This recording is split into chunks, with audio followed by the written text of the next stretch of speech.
This video presented by Deep Talks, Open Mic, a platform where you can showcase your talent. मेरा नाम अंजलि राय है उर्फ राय साहिबा और मैं बलिया जिला से हूँ। तो मैंने मॉडर्न जमाना पे लिखा था। आजकल 5 साल का बच्चा हो या 50 साल का बुढ़ा, सब फैशन में चूर है। किसी को हमारे यहाँ का दाल चावल तो बिल्कुल ही अच्छा नहीं लगता, सब मोमोज बर्गर पिज्जा सबको यही भाता है। तो मैंने उस पे लिखा था कि आजकल के मॉडर्न जमाना बा, आजकल के मॉडर्न जमाना बा, बाबू भैया बोलला से पहचान नहीं खे। कि आजकल के मॉडर्न जमाना बा, बाबू भैया बोलला से पहचान नहीं खे। मिलला पे हेलो ब्रदर हेलो सिस्टर बोलल करा कि जा दाल भात खैला से काम ना चली। सुबह के नाश्ता में एप्पल के जूस लिया के रखल करा। डिग्री लेके घूमा तानी हर चौराहा पर, कहीं मिल भी गई तो मैनेजर कहेला कि Hindi is not allowed. Degree लेके घूमा तनी हर चौराहा पे, कहीं मिल भी गई तो मैनेजर कहेला कि Hindi is not allowed. English में ही बात करे के पड़ेला सबसे कि अब रहल ना डिग्री के कोनो मान्यता, देश तब बेचा गई अंग्रेजन के बोली में। जहाँ राष्ट्रभाषा के कहे लेकिन नॉट अलाउड, उहे भारत में अंग्रेजन के बोली भरल जाता हर बच्चन के बोली में। फैशन में भारत चूर हो गई बा, बात एगो के रही तम संभाल लेती। लड़का त लड़का, अब लड़किन भी सिगरेट दारू के शौकीन हो गई बाड़ी। इंस्टा पर स्टेटस लागता कि हम सनातन धर्म के हैं। इंस्टा पर स्टेटस लागता कि हम सनातन धर्म के हैं, भगवा हमारी पहचान है। कपड़े और या बोली श्री रामचंद्र और सीता माता के तो नहीं है। भारत के 75 साल से ऊपर हो गई आजाद भइले, ये आजादी खातिर केकर ना घर उजड़ गए। कि भारत के 75 साल से ऊपर हो गई आजादी भइले, ये आजादी खातिर केकर ना घर उजड़ गई। वो अंग्रेजन के साथ बिजनेस करे चलल बाड़ा, जे हमनी के सोन की चिड़ैया उड़ा ले गई। हम विरोध करीला उनकर जे भारत में रह के पड़ोसी के गुणगान करेले। हम विरोध करीला उनकर जे भारत में रह के पड़ोसी के गुणगान करेले कि जब ऐसे भी पेट ना भरेला तो अपना घरे दावत पे बुला ले। कभी बॉर्डर पे जाके देखे हो साक्षात मौत दिखाई देती है। कभी बॉर्डर पे जाके देखे हो साक्षात मौत दिखाई देती है। भारत में रह के पाकिस्तान से वार्तालाप करते हो, अपने आप को देश के रक्षक बताते हो। तुम क्या किसी के होखोगे जो अपने ही माँ के साथ गद्दारी करता हो। आतिक अहमद के तो हो गई एनकाउंटर बा, आतिक अहमद की तो हो गई एनकाउंटर बा, अब बारी तोहार बा। देश से गद्दारी पड़ गई भारी। यूपी में रहे वाला एगो योगी के सरकार बा। या तो रातों रात हो गई एनकाउंटर, कानू न केहू के खबर लागल। जहाँ हजारों केस चलत रहे तो माँ बहन की इज्जत लुटैला पर तब कोई मीडिया कोई जनता सामने ना आइलस। आज एगो माफिया के एनकाउंटर हो गई पे इतना सवाल का है। तो के सवाल जितना पूछे है कि पूछ लो।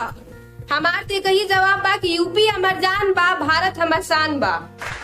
एजा तो विदेशी के बोल बाल बा, सबके बच्चा के सपना विदेश में परिवार बा। ऐसे कैसे कोई अपना भारत माता के छोड़ सकेला, और जो छोड़ दिया हुए सबसे बड़ गद्दार बा। देखा भैया हमके इश्क मोहब्बत पे लिखे ना आवेला। देखा भैया हमके इश्क मोहब्बत पे लिखे ना आवेला। हमके थोड़ा राजनीतिक से ज्यादा लगाव है। अगर तो के बुरा लागत हुई तो कोनो बात ना, यूपी में रहे वाला एगो बेटी के कलम के बात है। बाबा के एक बोली से तो बड़ गुंडई के इलाज हो गई बा। बाबा के एक बोली से तो बड़ गुंडई के इलाज हो गई बा। एनकाउंटर कम रहल कि बुलडोजर भी तैयार हो गई बा। बाबा सबको भाता नहीं, हर जगह ये नारा बा के खुश रखी त केकर मन रखी। अब त ना कोनो सहारा बा, बस बीजेपी के अपनावल लास्ट चारा बा। बाबा इतना बुरा नहीं है जितना कि तुमने बोला है। कि बाबा इतना बुरा नहीं है जितना कि तुमने बोला है। हमारी यूपी में भी बहुत शेर है, ये किस ने अभी तक माना है। हम राम भक्त हैं, हमें हजारों वादों वाला नहीं, हमें राम मंदिर बनाने वाला चाहिए। हम राम भक्त हैं, हमें हजार वादों वाला नहीं, राम मंदिर बनाने वाला चाहिए। हमें हाय हेलो पसंद नहीं है, मिलना पर जय श्री राम बोलने वाला चाहिए।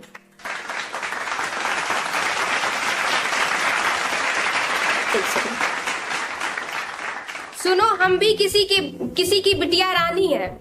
सुनो हम भी किसी की बिटिया रानी है, तुम्हारे हाथ की कठपुतली नहीं। अपनी बेटी बेटी और दूसरों की बेटी हमारे लिए कुछ भी नहीं।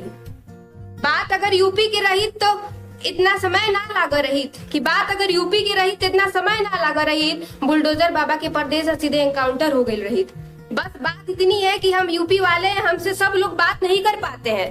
बात इतनी है कि हम यूपी वाले हैं, हमसे सब लोग बात नहीं कर पाते, क्योंकि हमारे पसीने में भी हमें गर्म खून का असर दिखाई देता है। मैंने अपने पे लिखा था कि मेरी गलती बस इतनी है कि मुझे उम्मीद सबसे है। मेरी गलती बस इतनी है कि मुझे उम्मीद सबसे है। पैरों में हर रोज कांटे चुभते हैं, फिर भी नजरअंदाज करती हूँ। बात भरोसे की आए तो सबसे पहले उठकर मैं जाती हूँ, फिर भी हर रोज ये जिंदगी सबसे बिछड़ जाती हूँ। मैं नहीं कहती कि दुनिया के जितने भी दुख हैं सब मुझे भगवान ने दे रखे हैं। मैं ये नहीं कहती कि दुनिया के जितने भी दुख हैं मुझे सब भगवान ने दे रखे हैं, लेकिन मैं ये भी तो नहीं कहती कि कुछ कम भी नहीं दे रखे हैं। कहते हैं ना कि जो जितना ही खास होता है वह उतना ही बड़ा धोखेबाज होता है।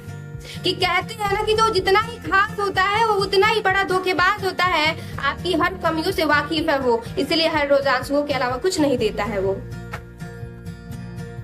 मेरी मंजिल इतनी भी दूर नहीं जितना कि लोगों ने इंतजार कर रखा है। बस कुछ पल की बात है, मैंने अपनी जिंदगी के सारे कचरे निकाल फेंका है। मैं हार गई हूँ अपने आप से, लेकिन फिर भी मुझे किसी के सहारे की जरूरत नहीं है। मैं अकेले इस पूरे संसार से लड़ सकती हूँ। तुम नहीं साथ तो कोई बात नहीं है। मुझे मेरे पिता ने अपने कंधों पर बैठा रखा है। जैसे कि आपको बताएं कि मैं बलिया से हूँ, तो 2 लाइनें हैं कि भिरगू बाबा के हाथ जोड़ के प्रणाम करतानी, कि भिरगू बाबा के हाथ जोड़ के प्रणाम करतानी, बालेश्वर बाबा के सर झुकावतानी। हमनी के स्वागत करे के ये तरीका बाबू, कि हमनी के स्वागत करे के ये तरीका काहे से कि शहीद मंगल पांडे के धरती बागी बलिया से बिलोंग करतानी। शुक्रिया। Thank you for watching. Please like, comment and subscribe Deep Talks channel.